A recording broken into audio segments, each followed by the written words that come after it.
Oudenaren, China Program Manager at Jamestown Foundation and China Brief Editor-in-Chief. Rapid economic and social change is a feature of modern China, but the past year has been remarkable by any standard. Since the polling of Ant Group's IPO last November, we've seen an expanding array of curbs on powerful business interests, ranging from e-commerce to private education to online gaming and media. These actions have been encapsulated under the rubric of common prosperity, or Gongpeng Fuyu, a Mao-era slogan recently revived by Xi Jinping. So what does this all mean, and where is it all going? We've got a fantastic lineup here to discuss these issues. So we have with us today Andrew Polk, who is the co-founder and head of economic research at Trivium China, a Beijing-based strategic advisory firm. Andrew is the co-author of The Long Soft Fall in Chinese Growth and maintains a deep network of professional contacts in China. Catherine Tai is the Deputy Director for Asia at the Center for International Private Enterprise, where her work focuses on partnering with business associations to strengthen the role of private sector and mobilize local networks of small and medium enterprises for constructive policy reform in Asia. And she was previously a senior program officer for East Asia at the Eurasia Foundation. And finally, we have Daniel Garrett, the principal of Securing Tianxia, LLC. He is an author, photographer, political scientist, and visual sociologist. He spent extensive time in Hong Kong during the protest movement and documented it through his photojournalism. All right, well, I've talked enough. I'm going to turn it over to Andrew here, who's going to kind of give us a bird's eye view of what is going on in Beijing. Thanks, Andrew. Thanks for having me, John. Yeah, I wanted to talk a little bit about, how common prosperity fits into the broader policy framework. And as you pointed out, I think that's a good place to start. That common prosperity is sort of a Mao era phrase that is being revived. And so people are wondering, is this China going back to Mao and to truly its socialist and Leninist roots? And in a way it is, but we think it's to much different policy ends rather than, realizing a sort of a socialist utopia or dystopia, depending on where you stand. So I think that the key for us is to understand that from a very high level standpoint, China is in the midst of a fundamental change in trajectory on its policy course. And Xi Jinping has been putting forth this change in course for a while, but effectively it is a recognition that sort of we're coming to the end of the Deng era, the Deng Xiaoping era, that China has gotten rich under Deng, and that it's now time for something new, right? The party was supposed to achieve, becoming a moderately prosperous society, Xiaokang Shihui. They have claimed that they have done that, and now they are moving on to the next trajectory out to 2035 in the medium term and 2050 in the long term to create a modern socialist country. That was first kind of indicated back in 2017, I believe, at the 19th Party Congress, when the primary contradiction in the party's constitution was changed from basically saying people are poor and we need more development, what used to be the primary contradiction under Deng. And the new primary contradiction is that people are getting rich, but the fruits, essentially like the fruits of development are not equally shared. So, I think a lot of people didn't quite pay close enough attention to that change, but it's super important because the primary contradiction has only been changed twice. Once when it was established in the Mao era, all about class struggle. It was changed in 1981 to put the Mao era behind China and to start the Deng era and saying, okay, now China needs to get rich. And now we're changing it again under Xi Jinping from we need to get rich to we need to share the fruits of development more equally. And so for us, this is a really momentous time or inflection point in Chinese policy, because we're literally saying we've come to the end of an era and the goals of development, the fundamental goals of Chinese development have now changed. It was a rising tide lifts all boats. Now it's how do we give people a better life and share the fruits of development more equally? And to me, that doesn't, people wonder, we can get in, I'm sure Catherine will get into some of the ways this is affecting the private sector when we talk about in the Q&A.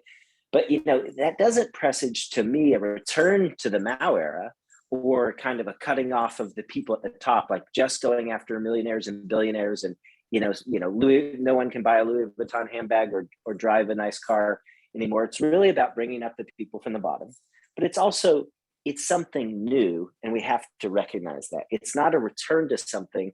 It's like literally the next stage, or as China would call it, the third stage, or Chinese academics would call it the third stage of Chinese socialism. This is a new thing, and we're just starting on it.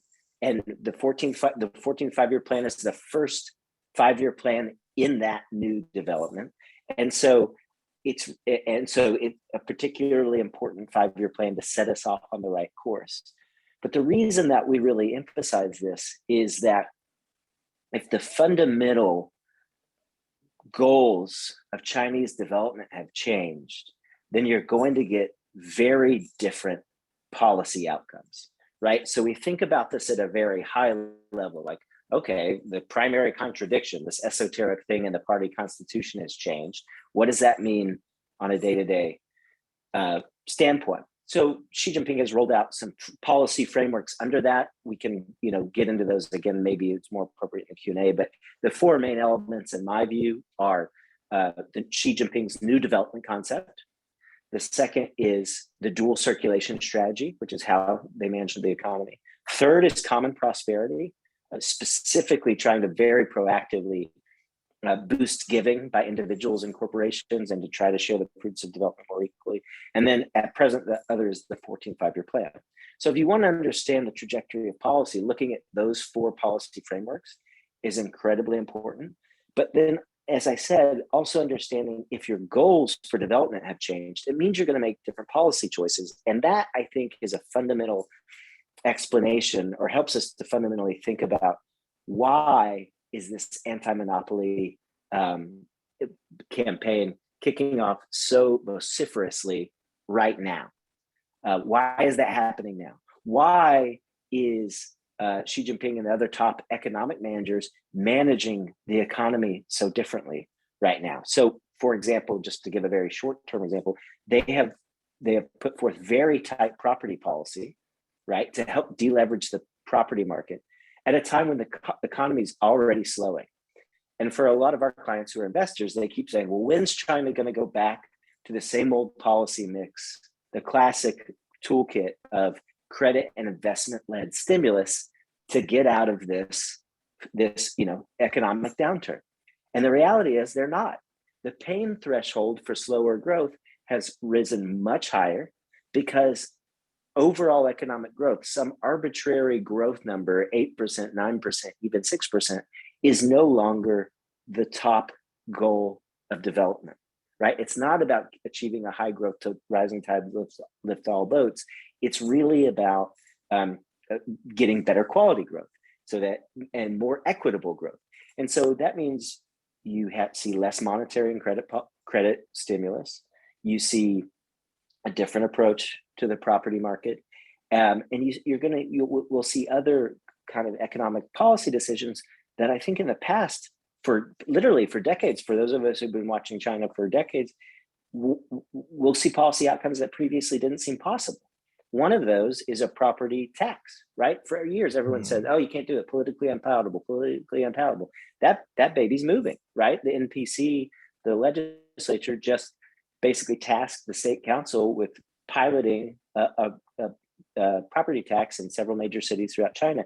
And that you never would have expected. You never would have expected that they would remain such tight property policy and such like little stimulus in the face of an economic downturn. So and then also you wouldn't have think they would have come after their tech national champions so aggressively, right? So I think that's where I'll stop and hand off to Catherine, just at a high level to say, we're at a critical inflection point. Like things are changing in China that have only changed a couple of times in history. Sorry, I'm just getting my brightness on my iPad here up. So things that happened only 1975 and 1981 are happening now. So this is like epic making, and it's the beginning of Xi Jinping's new era. And like I said, it's really filtering down to actual policy decisions. So to understand the trajectory, we have to understand that basic reality. Then we have to understand the new frameworks of policy underneath it. And then we also have to understand that new policy choices, very kind of short-term, discrete new policy choices are going to be made. So I'd say, like, in a way, you have to tear up everything you thought about China and think and understand this is a brand new story. It's Xi Jinping's new era. And so that will help understanding the elements of that new era will help us understand what Chinese policy is likely to look like over the next 5, 10, 20 years. Thanks, Andrew. That's a great overview and somewhat daunting, because I think many of us who study Chinese politics have had to revisit our assumptions over the past decade. And now it sounds like we're going to have to be revisiting some of our fundamental assumptions about the economic system. We're going to turn to Catherine now, who's going to talk us through the implications of these developments for a group I think that many of us would associate with China's dynamism over the past 4 decades, which has been private entrepreneurs. So Catherine, can you just tell us about some of the impact of these developments on private entrepreneurs? Thank you.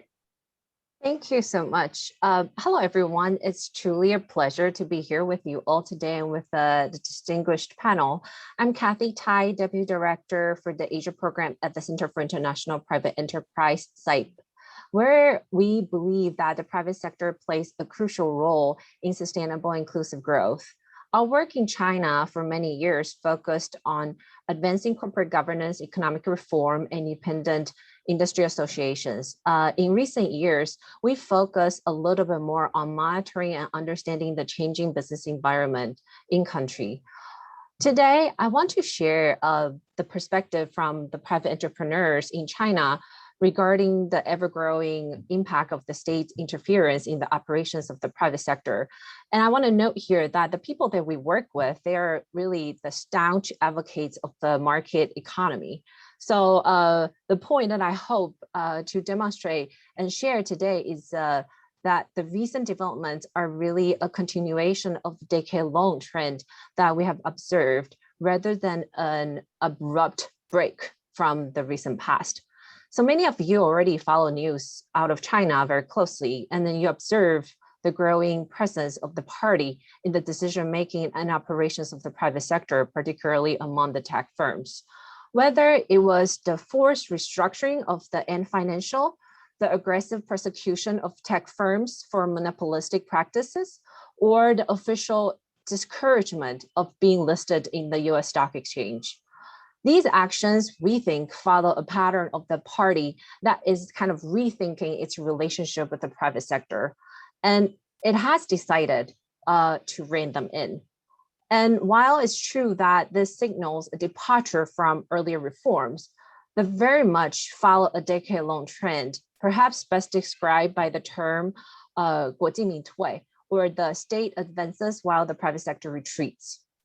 In the past, while the state was in need of cash injection, or when the market lacked dynamism, the party, what they did was they loosened the grip of the party's control over the private sector, and they thought that that was a very effective tactic. In 1999, the 15th Central Committee, the operating term at that time was 国进国退民进. Basically, that was the strategic move to direct reform of efficiency on enterprises by allowing the private sector to acquire underperformed state-owned enterprises and by ending monopolies of key industries. During this time, Jiang Zemin even allowed entrepreneurs to join the party state system. He faced strong pushback at the time. Some hardliners actually criticized the move as theoretical coup, and then calling this a grave political mistake. or even a surrender to the capitalistic class. So these statements indicate that there's a deep distrust of the private sector stemming from the communist and Maoist ideology. These counteracting voices entered the ascent, unfortunately, when the 2008 financial crisis discredited liberal market reforms and Western-style capitalism. China's responses to the crisis is privileged state-owned enterprises over private actors, with much of the government's vast stimulus package, $586 billion, ending up mostly in the hands of the state-backed firms. While the goal of these efforts was first and foremost to inject cash into infrastructure development and to restart the economy and then to help mitigate the negative impact of the financial crisis, it also marked a turning point in the balance of power between private firms, and now they're kind of flush with cash state counterparts. By 2012, outgoing party secretary Hu Jintao signaled his support for this reversal. He stated that the party needed to enhance the vitality of state-owned sector and its capacity to leverage and influence the economy. Xi's arrival first led to a mirage of optimism, with Xi paying lip services in 2013 to both economic reform and to letting the market play a decisive role in allocating resources and developing a modern market economy. But the reality is the private sector, they didn't see these words backed by action, as the party in fact transitioned from favoring state-owned enterprises to adopting a stance that is outright hostility to private sectors. In October 2016, Xi made it clear that the party's goal is to strengthen and enlarge SOEs to serve the mission as the foundation of socialism with Chinese characteristics. At the party congress in 2017, Xi emphasized the importance of the party's leadership in all aspects of the economy. True to his words this time, the party interference has since reached a new time high, with entrepreneurs needing to navigate the party's encroachment in three main areas. First is mandatory party sales establishment with private businesses, and this is pursued with new vigor. This is not new, but I think the professor at George Washington University, Professor Bruce Dixon, described the relationship between the companies and party very well. He said that under Xi, the party seems to be moving back to more Leninist origins, where it's not just keeping an eye or monitor what the companies are doing, but rather it's in fact deeply involved in steering them where the party wants them to go. The impact of adding a party cell goes far beyond adding extra cost of doing business in China. It also impacts the corporate structure and management decisions, and it blurs the line between the state and the private ownership, especially when the party is adamant to be in the leading position. Secondly, the state has also aggressively made bold movement to gain more ownership stakes. Starting in 2018, as yet unrealized plans were circulated for government to take stake in a golden share in the three big tech companies, or alternatively finding ways to kind of break them up. So Tencent alone lost $20 billion. I think you might remember that at that time, just because the government criticized their gaming industry. So officials, I think this kind of tells us one thing. Officials, they don't need to make a point that, oh, we will have to criticize you or to openly call you or nudge you to do certain things. They only need to do it in a peripheral way because everyone's watching and everyone is getting the message that the state is targeting you. So this has proactively encouraged firms to open opportunities for government ownership participation. You may also have heard this, for instance, that in late April, 3 state entities acquired 1% stake and board seats at a subsidiary of ByteDance in Beijing. Didi Chuxing has also reportedly been nudged to sell shares to state entities. These developments have again raised speculation that the Chinese government might push for golden shares and more representation at other tech companies. And third is growing financial leverage of state-owned enterprises. As I mentioned earlier, access to finance is tilted towards state-owned enterprises who can use state assets for collateral and benefit from government guarantee. So from the bank's perspective, lending to state entity is a less risky business.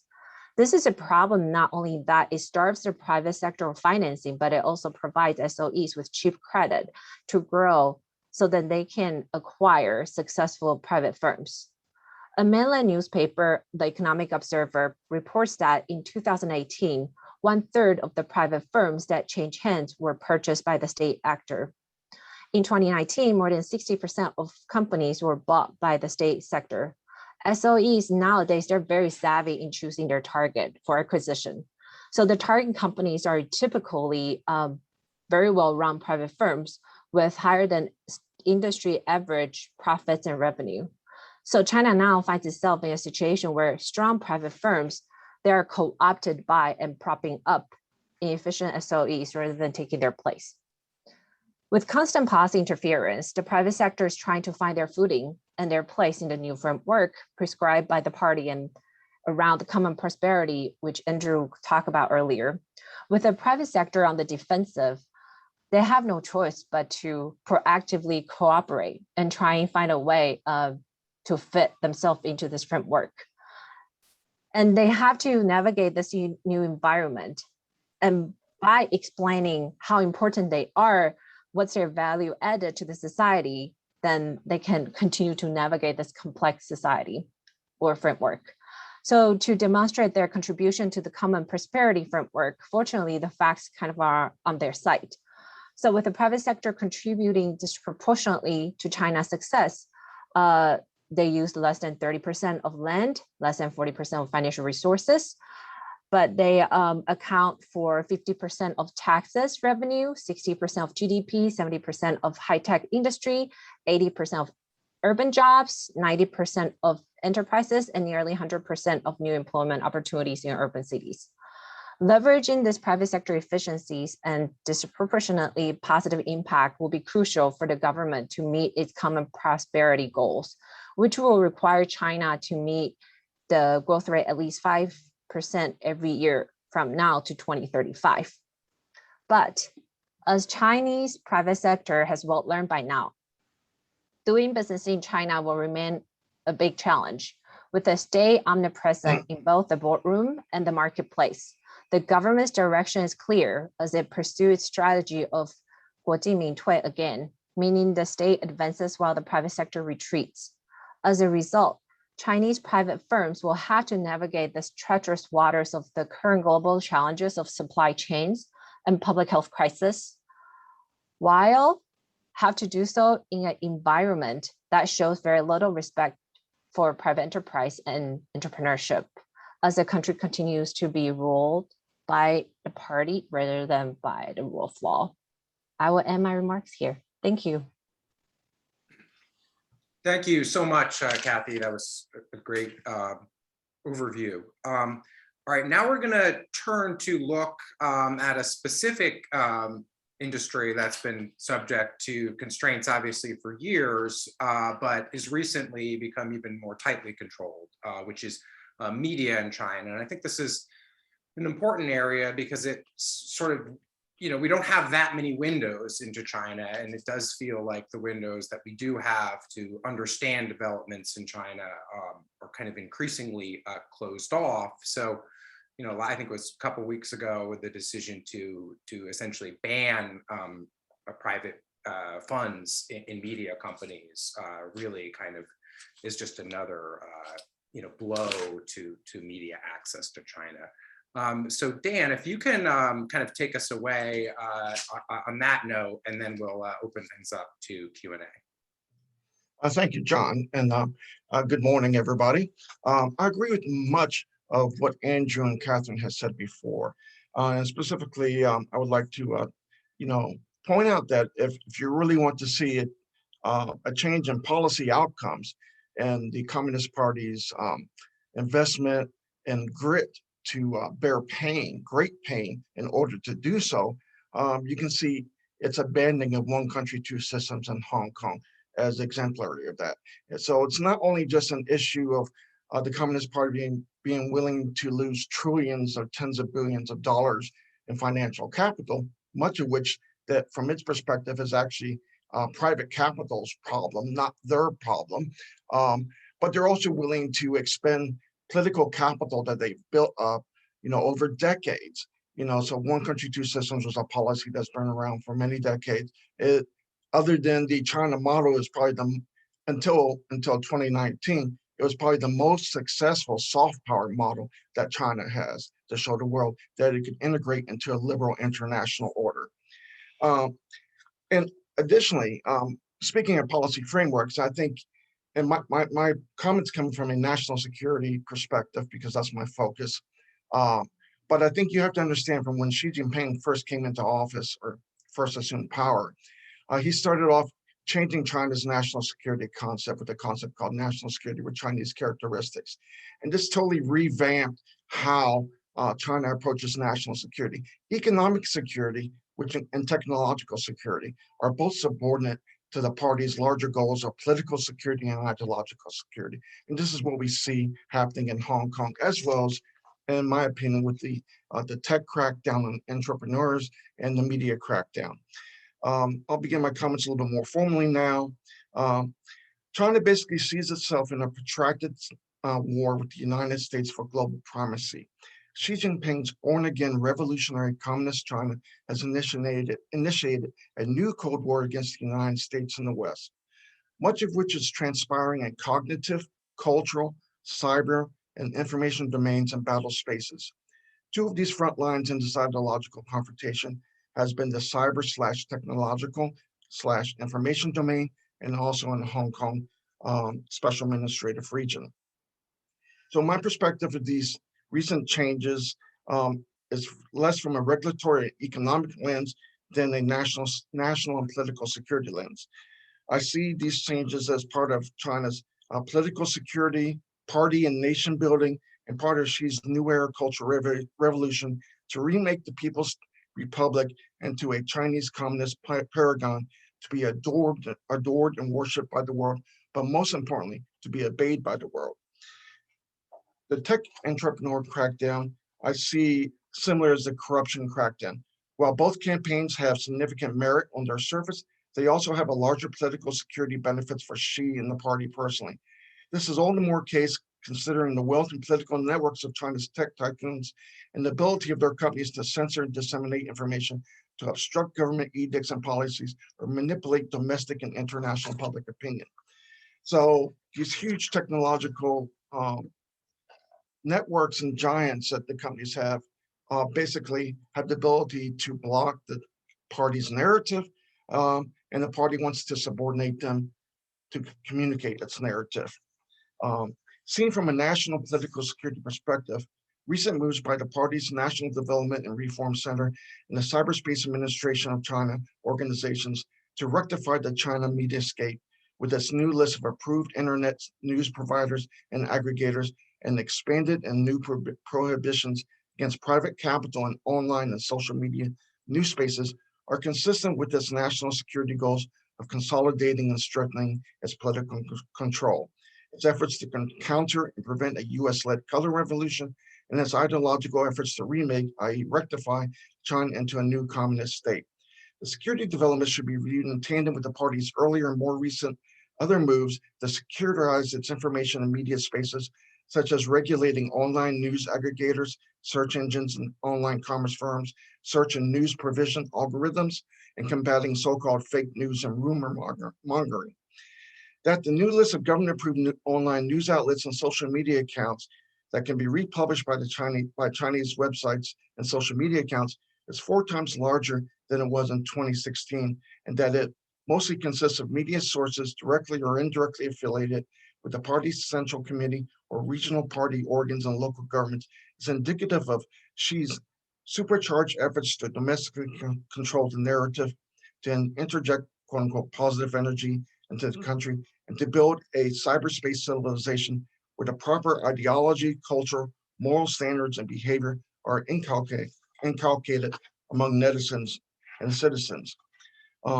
With regards to the new Cold War against the United States and the West, China perceives itself to be the victim of a color revolution from the United States. And I'll just make a couple comments here. In April 2021, a People's Daily online article penned by and published by the party's mouthpiece, Global Times, observed that was titled Westback Color Revolutions, a top threat to China's national political security, cited a Ministry of State Security affiliated academic from the China Institute of Contemporary International Relations and the then Hong Kong Commissioner of Police, safeguarding national security was a quote unquote primary national security challenge and quote unquote a top priority for the country and the special administrative region, respectively. The Hong Kong Police Commissioner who made the comments at the time has been since elevated to the Secretary for Security of Hong Kong, which under the national security law that China imposed in the special administrative region in 2020 has effectively become a Chinese Communist police state. Under this national security law, the Chinese Communist Party and the Hong Kong authorities have essentially decimated Hong Kong's media environment of private what they consider opposition. And if you look back through the security discourses from party state media and party state actors, they constantly refer to Hong Kong media as well as Western media as being part of the tools of the Western color revolution technology apparatus. They blame them for smearing China, trying to discredit China's policies, not only in Hong Kong, but also more broadly as far as the development plan. So taking a wider, like I said, national security view of some of these events, I'll also remark that some observers have situated Xi's common prosperity agenda in the context of preparing for next year's party Congress, so as to cement his third term as General Secretary. And while this may be useful for this end, it, however, falls short on unpacking Xi's larger agenda of the transformation of the PRC into a strong communist state / superpower. Common prosperity would be a metamorphosis, not primarily grounded in making a more egalitarian China, but rather in creating a redder China. As a recent New York Times article citing a Xinhua shared online commentary observed, common prosperity is supposed to be a political transformation, not an economic one. Additionally, co-prosperity is no inoculation against what the party calls the color revolution political virus, but fortifying and purifying the party and the nation ideologically, which his tech entrepreneur and media rectifications aim to do, would do so in part. This goes hand in hand with Xi's observations years ago that what doomed the first communist superpower, the USSR, was that its ideological foundation had become corrupt and rotten, and no one was willing to fight for the Soviet Party, let alone the Soviet Union. Notably, Xi's recourse to common prosperity is an ideological trope for party and nation rebuilding that draws on earlier Maoist notions for the concept from the 1950s, as Andrew and Catherine has mentioned, and as other various scholars have observed. But what typically isn't discussed is how this Cold War era Chinese communist mobilization slogan is also embedded in Xi's earlier invocations of a long march for China and a struggle spirit, that his new national security framework for China and the mission of creating a new nation of Chinese communists, quote unquote, daring to fight and quote unquote, daring to win against the United States and the West is part of this larger policy framework. Some mistakenly, I would argue, have even singularly situated Xi in the party's struggle discourse as if it were simply an admonishment to Chinese to reject the phenomena of quote unquote lay down and to prepare to face the inescapable hardships of life and necessary sacrifices in the race to be the best so as to better contribute to socialist modernization rather than what it actually is. A rallying cry to prepare for the possibility, if not the likelihood, of taking up arms to defend the Chinese Communist Party and socialism with Chinese characteristics. As I observed in September of last year at the Victims of Communism Memorials Foundation's panel at the American Political Science Association's annual meeting, Xi's return to a Cold War era communist struggle politics for his new Cold War, as exemplified by his invocation to Chinese to embrace a spirit of struggle against the United States and the West, and which being primarily manifested in the information domain as a performative war played out largely through the media, is intended to infuse a new vitality and historic mission into the Communist Party to save it from becoming the moribund, nihilistic Communist Party of the late Soviet Empire. The party building dimensions of this period of struggle are intended to mobilize and remake Chinese society and to transform every party member into an ideological foot soldier who will fight for the CCP and the socialist China tooth and nail. Under this new strategic security logic of Xi Jinping, the party will metamorphose from a ruling party into a fighting party. And by fighting, it will achieve its former greatness, historical destiny, rightful place at the center of the international order. So looking at the crackdown on China's tech entrepreneurs, which also, by the way, partly started in Hong Kong, and also on greater control of the media environment and exclusion of private media or media that may be considered to be a fifth column or sixth column force. China's moves has been framed as not killing the rich, but rather it should be understood as a way to subjugate these tycoons and the rich to the party's yoke. So I'll stop with my comments right there. Thank you. All right, thank you, everyone. And thanks for leaving us for some time for Q&A. Yeah, I mean, I do think just to build off of Dan's comments just a second there, you know, obviously the debate over how to avoid the fate of the Soviet Union in China, you know, it was very different, you know, under Hu Jintao and certainly under Jiang Zemin. I think we got a kind of a flavor of that from Kathy's remarks as well. And she does seem to be doubling down on the sort of core Leninist institutions of the system rather than kind of focusing on reform and institutionalization. We've got some great questions here, so I want to kind of jump into those. So the first question is actually from so former U.S. Senator Gordon Humphrey, and Dan, this question is for you. So you mentioned the People's Daily, you know, piece on U.S. attempting color revolution, 颜色革命 in China. What U.S. programs constitute color revolution? And I guess maybe we can turn this into a two-part question. Do you feel like the U.S. is not using its soft power as effectively as it could be? Thanks. Okay. Thank you for the question. Organizations that People's Daily, or basically all Chinese state media, and both on the mainland and in Hong Kong have identified, are organizations like the National Endowment, or NED, a variety of NGOs, and then specifically singled out the media for inciting "quote unquote" hatred against the Communist Party.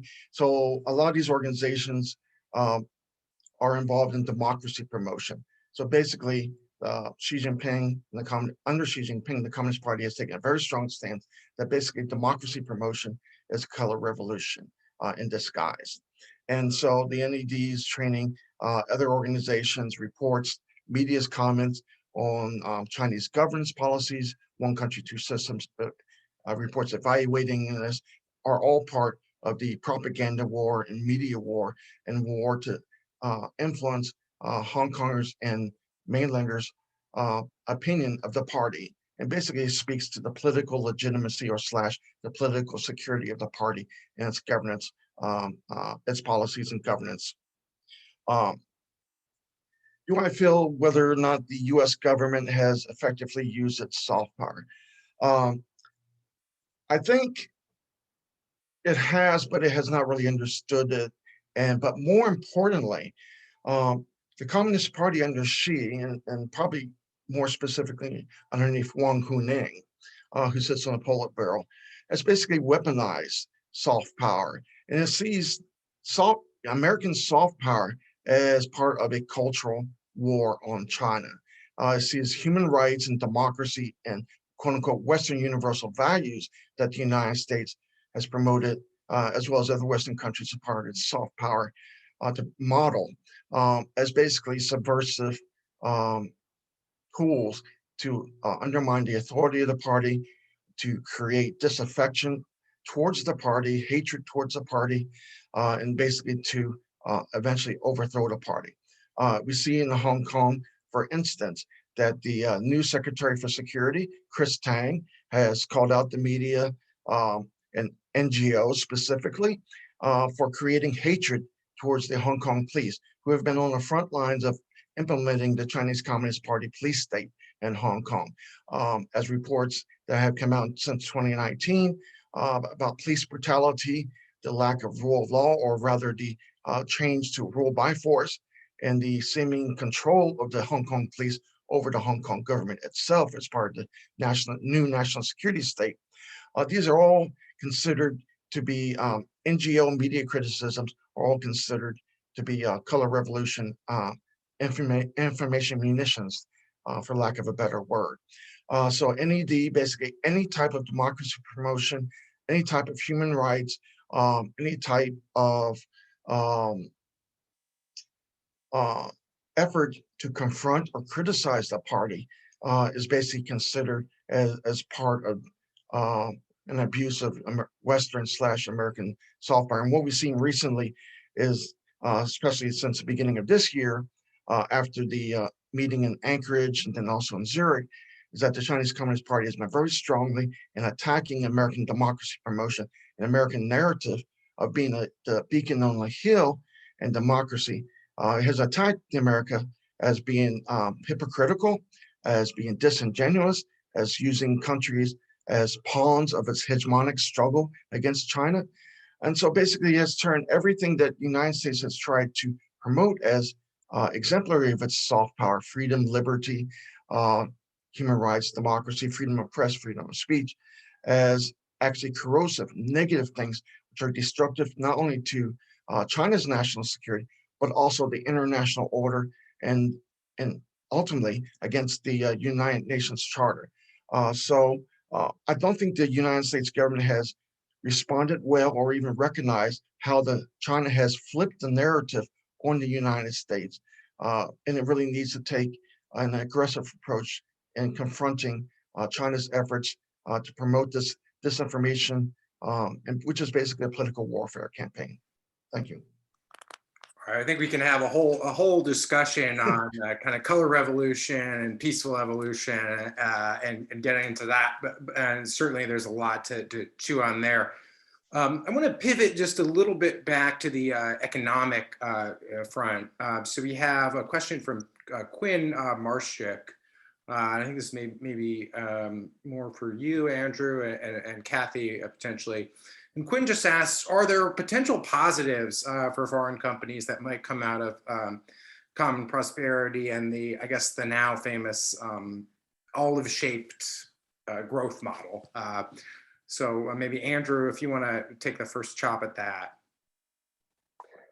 Yeah, I certainly think there will be opportunities in the market. We shouldn't read for businesses. We shouldn't read this as all bad. I think there really is an effort to, boost the size of the middle class, shift more towards a consumer society, revitalize rural areas. So, a lot of people, as I said at the beginning, might say, oh, well, they've wanted to, boost consumption for years, and they've never really been able to make consumption the driving force of growth.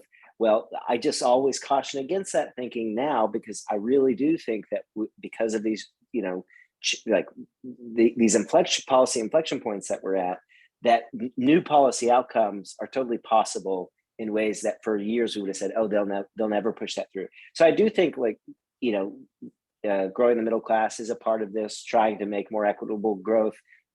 Also, climate policy, there are certainly opportunities for foreign companies to get involved in supporting China's transition to net zero, which I think is a big part of this overall push, and also is really an industrial policy, right? So they want these technologies to be developed in China. Now, that obviously, in light of Dan's comments, companies need to be careful, because that opens you up to vulnerabilities in terms of U.S. policymakers, what they're thinking about US companies and other foreign companies' activities in China. So, it's a delicate balance, but I do think there are market opportunities. And the last thing I'd say is, what my business partner in China who runs our tech practice has pointed out, which I think is a good thing to keep in mind is, with this tech crackdown, and all these tech companies now pledging money to CCP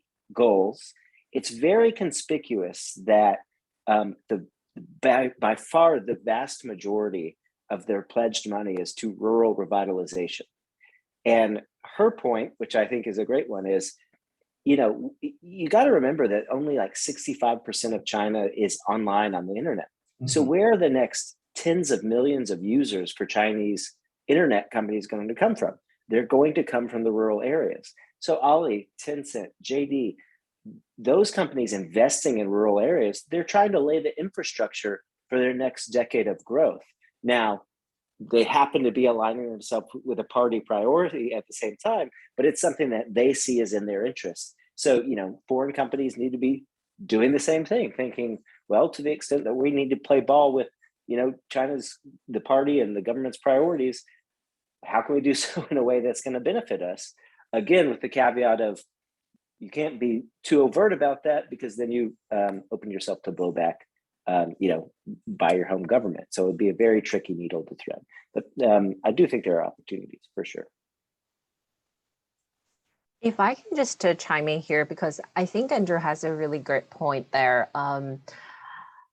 First is your colleague is super spot on, because that's exactly kind of our observation as well. So when Tencent and Alibaba pledged that they're going to contribute 1,000 亿 like renminbi for the common prosperity, or for like the third distribution. So the third distribution, that's also another term that's really hip right now. So it is also trying to find a way that can advance their own corporate interests and then fit into this greater policy framework. So I think Andrew's example was great. And then another example I can share is a lot of money, it's not for philanthropic purpose, although on purpose it seems like it is, but then they actually are for R&D, for SME investments. So it's also to help themselves to diversify kind of their portfolio, and then to try to find like new area of opportunities for them to invest. That include like potentially agricultural businesses as well. So I thought that's a really great point. A few other things. One is on the economic future growth side. I think the fundamentals in China is still pretty solid for a couple of things. So the debt to GDP ratio in China is still relatively high. So the state can still have, they still have the ability to borrow more money to invest. I think the problem is, how do they invest these funds more efficiently? So I think that's really the question. And also in China, the savings rate is still high. The foreign reserve is still the highest. So they still have the ammunition. It's just how do they use it more effectively in the medium term and long term? I think, hopefully we hope that they can loosen the grip over the private sector, so then can let the resources really play a key role in themselves. So then the market can function more efficiently. And another thing on the fundamentals in China I do want to mention is, if you're a startup and then if you're looking to produce product, China is really the place to go. They have really just a great support system infrastructure for startup. You can have a prototype, you go to China, they have a whole system to help you refine the product design. It's efficient. They're very experienced. That really, so I would say that's the process and also the infrastructure to support these type of potential future businesses growth, I think is still there. And also, these are still smaller scale entrepreneurs that do not really pose any political threat to the leadership. So I think there is still opportunities. And last, I do wanted to kind of add a little bit to the question that Gordon Humphrey mentioned about the soft power. I think one thing that kind of concerned me the most is I think there is a widened gap of perception between China and the US. When we're talking about anti-monopoly policies, when we're talking about crackdown on the game industry or punishment of the super rich like stars, there's very different narratives being portrayed in China or here. So like every single attack, like, you know, in our way, like attack, you know, to undermine different segment of the society in China, they have good reasons if you ask the middle class. So, I mean, these actions, for instance, the anti-monopoly actions, you know, from our side of view, really, it's just attack to the private sector. But if you ask the middle class in China, they would say, oh, because Meituan, they really are exploiting the drivers, the delivery people.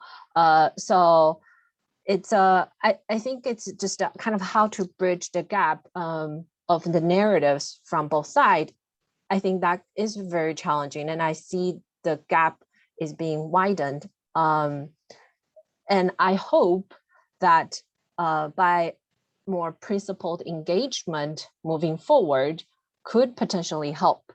So I don't think, you know, the engagement or the culture exchange or kind of the soft power stuff we've done kind of failed or not effective. I think they were effective. That's why, you know, we're kind of closer in the past when we're talking about things, so then we have common language with people inside China.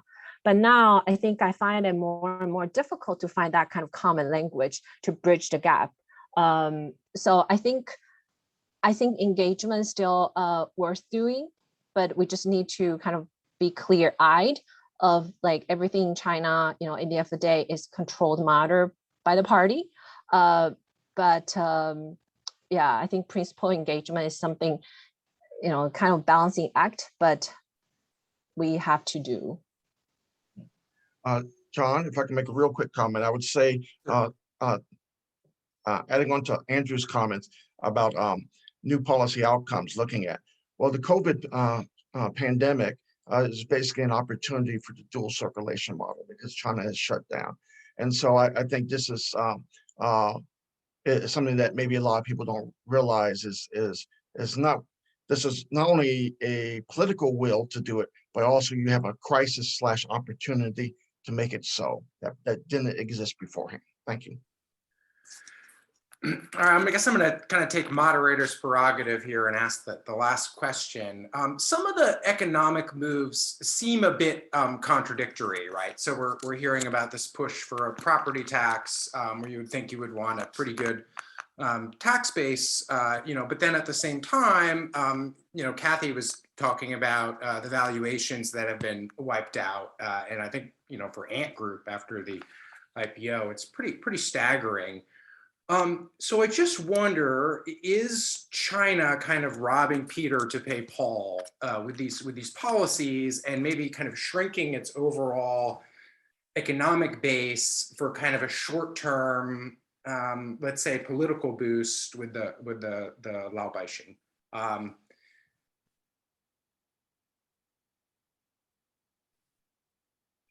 Yeah, and so is there kind of any, I guess with the, yeah, is there a kind of a political, an element to kind of burnishing Xi's popularity among the middle class in this kind of key political season?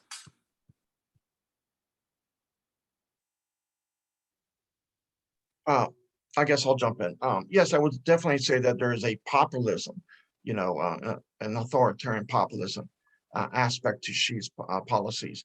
And especially when you start looking at the, not just the technological crackdown on technological entrepreneurs, but also on celebrities. So the issue of moral righteousness and behavior and so forth like this, and the state focused attacks on those individuals, I think also plays part of this. So I think while there may be legitimate economic and policy interests at play, there's also other political issues at play. And I do think it is partly an issue of robbing Peter to pay Paul, but this is also a short-term phenomena that some Chinese leaders believe is this necessary obstacle that China has to use to propel itself forward to its next level of development. Thank you. Yeah, if I could just layer off of those comments, I wholeheartedly agree. I would say, there is an element of populism. We are at a very important point in the political calendar, right? A year out from the 20th Party Congress. But at the same time, I would say, the Chinese leadership has made it clear that they don't want to kneecap their national champions, their big tech companies. They need them to be globally competitive. So certainly there is a refashioning of the relationship between the state and the private sector. But I think there's sort of a limit to how far that will go, simply out of practicality, because the party knows, the government knows that they need these companies, they need these innovators. And just lastly, I want to say, I've really enjoyed this discussion. I love it when people are coming from different perspectives. And I just want to hit one broader point home, is that often all these things are true when it comes to China. Is China doing this for more control? Yes. Is it doing it for better governance? Yes. Is it doing it because it wants to boost the middle class and and give more equitable development? Yes. And that's what I think sometimes in my conversations, particularly in DC, people have a tough time grappling with, is you have to hold all these ideas in your head at the same time, because it's not just control or just governance it's all of it together. And it does seem contradictory, but at the end of the day, the party is faced with very severe governance challenges that are very complex. And so, I mean, just to say, I've really enjoyed the comments of the other panelists, and I think that all of these ideas collectively are really important to hold in your head at the same time. That's such a great point, I think, about having to, and as I was kind of writing questions for that, I was like, well, wait, the answer to that is yes, and that's yes, and so on. So yeah, I think that's such a great point to kind of hold in your head, Andrew. So I think Andrew summed it up super well. I just want to add another thing is, I think in China now, the middle class has this kind of anti-rich sentiment. And then so the entrepreneurs that we talk to, basically they'll be like, in the past, it's time to 下海, right? So either you were with PLA or with the system, and then for you to really be the entrepreneur to, start your own business, you didn't take the risk. So, you had the opportunity. So why now you're kind of, the system, even the people within the system are kind of turning against the entrepreneurial class. So so that's, kind of the question or the conversation or even the debate that we have seen. And one last thing is, so I think with the relationship between the party and the private sector continue to kind of evolve, I think now really is kind of the weakest point for the private sector, in the decade that we've seen in the past. Because in the past, when people were saying, oh, they were debates, they were fights, but then that means they still had a fighting chance. They could win. There's slim chance of them winning. But now I think really it's kind of the lowest point for the private sector, at least the sentiment that we got. It's hopefully, there will be brighter future in the near term. Wow. Well, thank you so much for that discussion. I think it's just kind of highlights how China, especially under Xi Jinping, just continues to kind of shatter our assumptions. And I think we just need to look very closely, not just at how China is impacting the rest of the world, but also developments within China. And I do think, the two-level game is very much in effect, right? And sometimes we may see things externally, there are domestic, stimuli for those things. And I think we do well to have kind of more of these kinds of discussions in DC. I can tell you it was very challenging to find 3 people in DC with kind of the knowledge to discuss, with the kind of texture that you all have provided, internal developments within China. So I just want to thank you all very much for taking the time to be with us today. The discussion will live in posterity on YouTube and on our site, jamestown.org. So, and we'll continue to cover these issues in China Brief. So please continue following that. Kathy, Dan, Andrew, thank you so much for giving us your time this morning. Thank you, John. Take care.